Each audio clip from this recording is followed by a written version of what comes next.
खुलुमबाय फुंबिलिनि रादाबखौ फरायदों आं राजीब बसुमतारी। गोजाम बोसोरा जोबथारनोसै आरो गोदान बोसोराबो सफैथारनोसै आरो गोबां सुबुंफोरानो गोजामखौ बिदाय होनो आरो गोदान बोसोरखौ बरायनायजों लोगोसे बयबो लावखार ओंखाम जाहैदों, रंजादों बाजादों आरो रंजानाय बाजानायजों जौ लोंदों। नाथाय जौ लोंनानै गारि मटर सालायनायफोरा बे समाव सांग्रां जा, मानोना रायजोनि गिबि मन्थ्रि डक्टर हिमन्त बिश्व शर्मा बिथाङा जौ लोंनानै गारि सालायनाय आरो हेलमेट गानालासे सालायनायफोरनि सायाव मोनसे गोख्रों नेमखान्थि फोसावनानै होखाबाय। आरो दायो नेम बायदियैनो पुलिस बिफाना दायो दाब दाब ओनसोलाव टाउन सोहोराव बे बिथोनलाइखौ मावगासिनो, मानोना सरकारा गावबो थांनानै था आरो गुबुनखौबो थांनानै थानो हो बे बाथ्राखौ फोरमायदों। थारैनो बेबायदिनो क'क्राझार सोहोरावबो पुलिस बिफाना गारि गाखोनाय आरो सालायनाय बिथांमोनखौ गोख्रों सिग्रोमनाया थांनाय हरनिफ्राय जागायबाय। क'क्राझार पुलिस बिफाना जौ लोंनानै सालायनाय सीट बेल्ट, हेलमेट आरो बाइकनि साइलेन्सार पाइपफोरखौ गोख्रों नोजोरजों सिग्रोमनायखौ नुनो मोननाय जादों।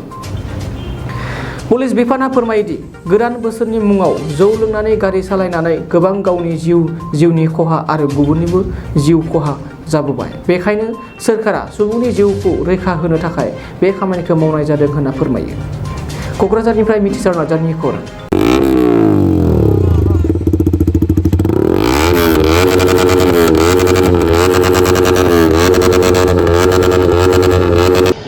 আমি এতিয়া চেকিং কৰি আছোঁ। আমি প্ৰথমতে আপোনালোকৰ চেনেলৰ যোগেদি সকলো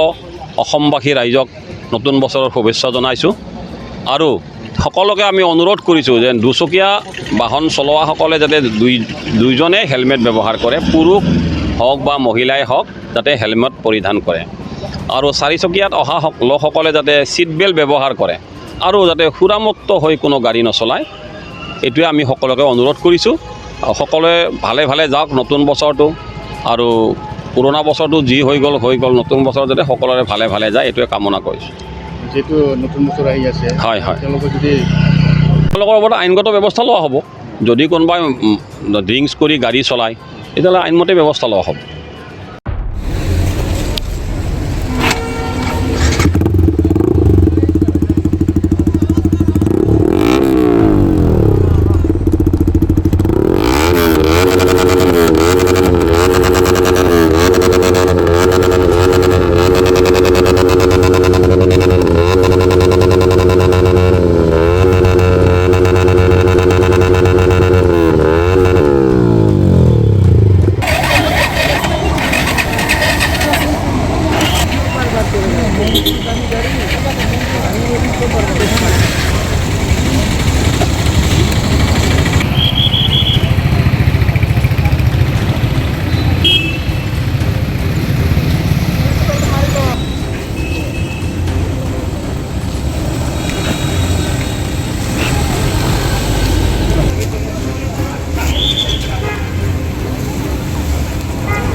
গাড়ী নচলাবি,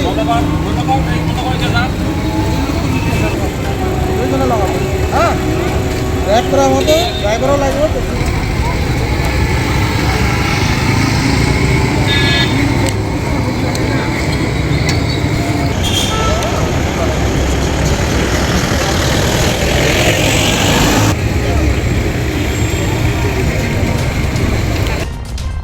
गेवलां organic integrated farming and research centre private limited. बेयाव रासायनारि हासार बाहायालासे मिथिंगायारि हासारल' बाहायनानै मैगं थाइगंफोर दिहुननाय जायो, जेरै आलु, लाव, फान्थाव, जोगोनार, कफि, सबायबिमा, थाइबें आरो गोथां मैगं,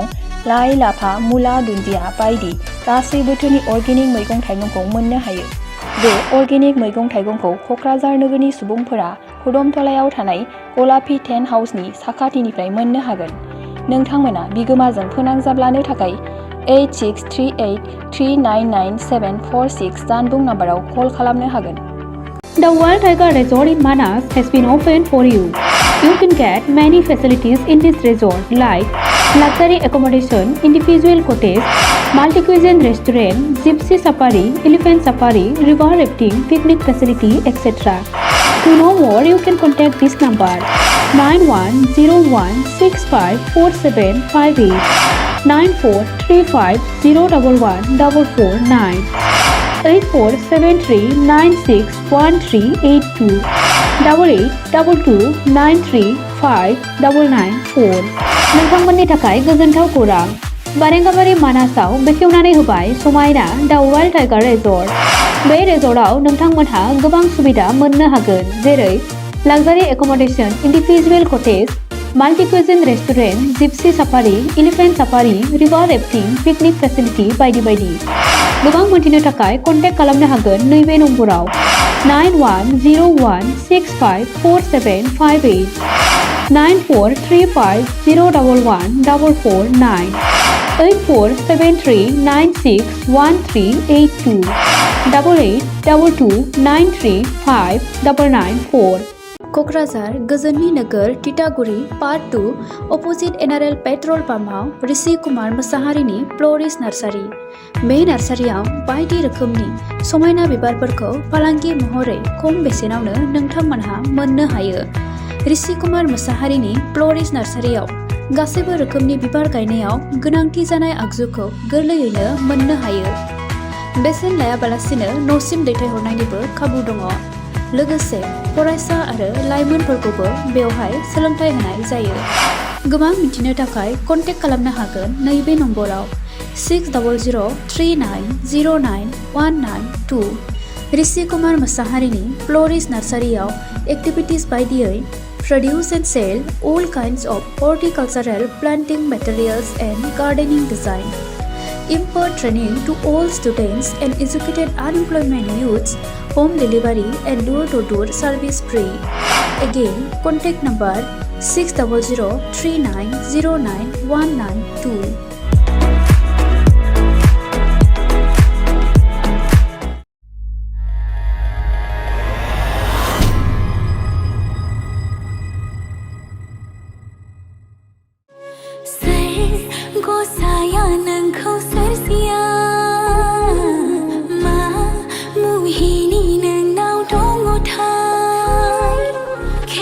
बर' एलबाम नायना मोजां मोनग्राफोरनि थाखाय गोजोनथाव खौरां लिरामिनि डिरेक्शनाव आरजी प्रडाक्शननि बानजायनायाव नुनो मोनसिगोन सायख'बाय मुंनि गोदान बर' एलबाम बे बर' एलबामाव फावखुंगुर महरै हिर'ग्राफा आरो राइबेल बाग्लारि गोदान जाखांफु फावखुंग्रि महरै नुनो मोनगोन निजिरा बर'खौ बे बर' एलबामाव समायना मिलौदो देंखो होदों निथामनि बर' आरो मोनसोम बर'आ बे मिउजिक भिडिअखौ नायनो थाखाय आरजी प्रडाक्शन इउटुब चेनेलखौ बयबो आंगो खालामना लानो हागोन हाय बर' फरायसाफोरनि थाखाय गियान स्रोतआ मोनसे गोजोनथाव सोलोंथाइनि राहा लानानै फैदों नोंथांमोना गियान स्रोतनि राहाजोंनो लानो हागोन न'आव थानानै डिजिटेल मुगाजों डिजिटेल सोलोंथाइ गियान स्रोतनि गेजेरजों नोंथांमोनहा बर' आयदानि मोनफ्रोमबो आयदाखौनो गोरलैयै मबाइल लेपटपनि गेजेरजों गियान स्रोत एपनि गेजेरजों सोलोंथाइ लानो हासिगोन गियान स्रोतआ नोंथांनि सोलोंनायनि थाखाय जायखिजाया समावनो नोंखौ सोलोंनायाव मदद होगोन डिजिटेल मुगानि गोदान सोलोंथाइ आदबाव रावनि सायाव जेबो जिंगासिनांगौ गैलिया गियान स्रोतआ 9 आरो 10 थाखोनि फरायसाफोरा गावनि बिमानि राव बर' बिजोंजों लोगोसे गुबुन गुबुन रावफोरावबो सोलोंग्रोनो हासिगोन गियान स्रोतआव फोरोंगिरिफोरा फरायसाफोरनि बुजिनायाव गोरलै जानायनि थाखाय ग्राफिक्स एनिमेशन आरो मोगथाङारि गोबां बिदिन्थि लानानै बुजायनाय जागोन आरो नोंथांनि ओनसोलाव इन्टारनेट गैया नामा जानो हागौ नोंथांनि जायगायाव इन्टारनेटनि सुबिदाया मोजां नङा अब्लाबो जिंगासिनांगौ गैयाजासे डिजिटेल बिजोंनि सोलोंनायाव नोंथांनि मबाइल आरो लेपटपआवनो सोलिबाय थागोन गियान स्रोतआ बयनिबो थाखाय गुन गोनां सोलोंथाइ लानायाव गोरलै खालामदों जोबोद खम बेसेनावनो गुन गोनां सोलोंथाइखौ आथिखालसिमाव गियान स्रोतआव मोननो हानाय आयदाफोरानो जादों फारियै सानखान्थि रांखान्थि राजखान्थि भुमखौरां जारिमिन मुवा बिगियान रासायनारि बिगियान जिबारि बिगियान बिमा राव आरो इंराजि गियान स्रोत एपखौ गुगल प्ले स्ट'रआव मोननो हागोन नोंथांमोना डेम' एपखौ डाउनल'ड खालामनानै गावनि रावजों सोलोंनायनि मोनसे गोदान खाबुनि मोन्दांथिखौ लानो नाजा बेयो मोनसे अफलाइन एप आरो गासैबो फराफारिखौ मेम'रि कार्डनि मददनि गेजेरजों मोननो हागोन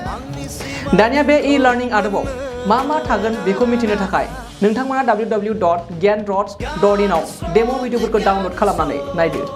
गियान स्रोतआ फरायसाफोरनि रोंगौथि जौगानायनि थाखाय मोनसे थार लोगो नोंथांनि गथ'फोरनावबो रोंगौथि दं नाथाय सोलोंनायनि मोनसे थार लोगोनि गोनांथि दं बेनिखायनो गियान स्रोतआ जाबाय नोंथांनि थार लोगो